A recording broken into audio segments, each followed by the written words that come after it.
Hi everyone, welcome to my 2024 year-end makeup empties. I'm so excited to be here with you all today, and the goal for today's video is just to go through every piece of makeup that I finished this year, talk about my thoughts on it, and then I've actually added up the cost of all of these products, and I want to compare that cost to the amount that I actually spent on makeup this year, as well as comparing it to the amount of makeup that I finished the past 2 years. So I think that's a really interesting way to kind of establish a baseline and see how we're doing compared to other years, which I'm happy with the results, I will say that. It's interesting though, because some of these makeup products are not on the market anymore, and so some of the ways that I actually got the pricing for it was like I went back through my emails. I had the purchase orders in my emails which listed the cost of some of these products. So I feel pretty good about the numbers that I was able to get on everything. And without further ado, let's go ahead and talk about all the makeup that I finished this year. I'm going to start first with base, and I finished up my Pretty Fresh Hyaluronic Acid Tinted Moisturizer from ColourPop. I've had this in and out of project pans for the last couple years, and I finally got it finished up. I had to cut the top and scrape out the insides.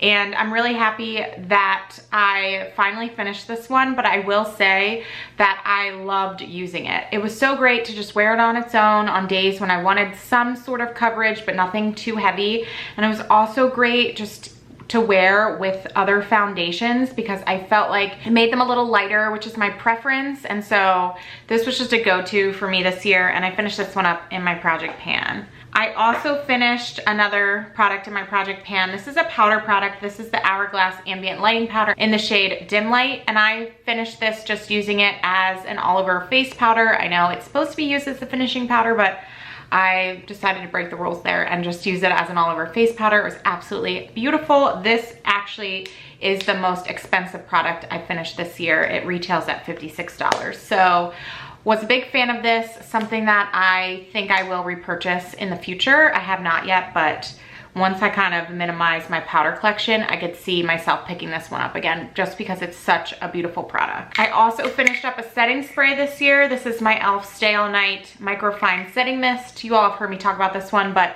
I love the mister on this. It is so fine, it is so nice. The scent of this setting spray feels like a spa.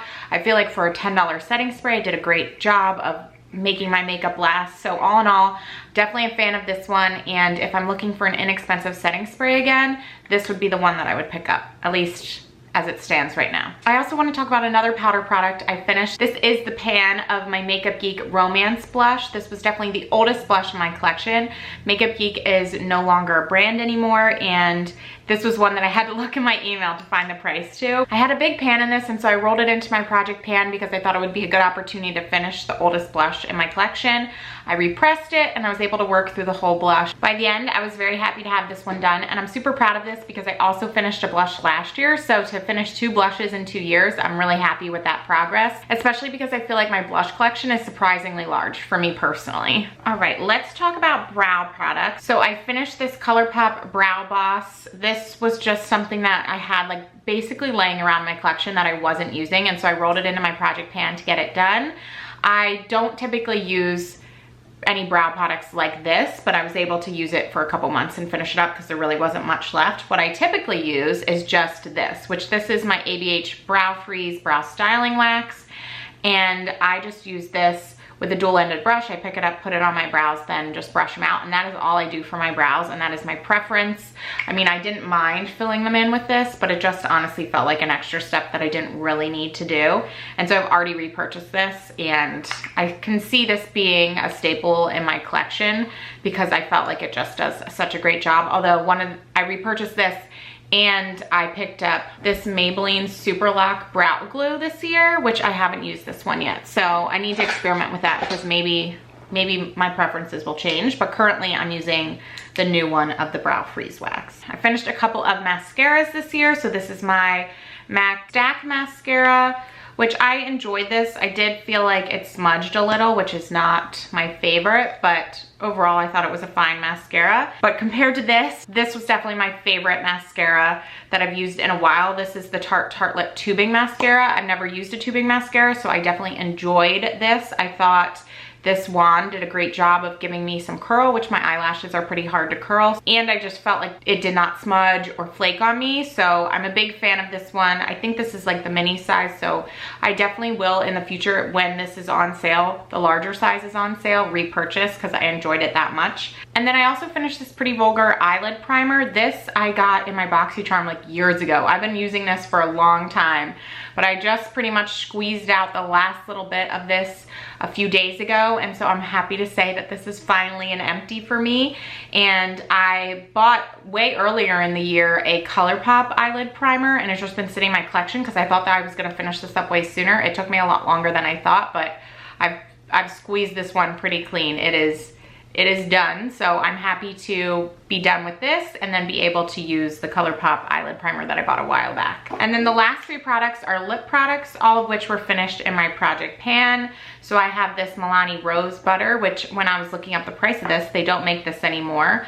But this I just used as like my nightly lip treatment before I went to bed, which I enjoyed using that for. I used this Kylie Skin lip oil. I've already repurchased this. I really enjoy this product. I love leaving it in my car and just being able to put on if I'm going to work or going to work out, and it's just a great option. I feel like sometimes, depending on the different lip products that you put in your car, for example, a chapstick, in the summer it can melt, whereas this I never had any issues leaving in my car. So happy to have finished this, but also happy to have a new one that is currently sitting in my car. And then I just recently finished this Fenty lip gloss in the shade Fussy. This was also my project pan. I had to use it a lot in December to get the empty, but I scraped the sides with my beauty spatula, took out the stopper, so really got the last little bits out of here, and I'm super happy with this empty as well. This is such an easy gloss to use, I will say. I needed to really like work on it a lot in December to get the empty, but I used it throughout the year and really enjoyed it the whole year. It's just such an easy go-to gloss for me. All right, so those are all my makeup empties for the year. I'm super excited about that. So if you weren't counting, which I wouldn't expect you to, I finished 12 products this year, and the total cost added up was $234.50. So super proud of that number. Last year I also finished 12 products, but the total cost was $219. And in 2022, I don't know how many products I finished, but the total cost was $396, which was significantly more, but I think I had a really expensive base product in 2022 that I finished. I think I started project panning in 2020 and then I stopped. And then I had my son, and so I didn't really do much in 2021. And so then I think 2022 was like the first full year of panning that I did. And so it makes sense to me that that's when I finished up the most products. Although I'm really proud that this year I have finished up like the same amount that I did last year, and the cost of these is a little bit more. So I'm happy with those numbers. And then I went and looked through all my orders for this year to see how much I spent on makeup. And to be honest, there was only 3 orders in which I purchased makeup this year. I feel like I have taken a step back from buying makeup without even like trying to. And it's just because I feel like I have plenty right now in my collection. I'm still working through so much.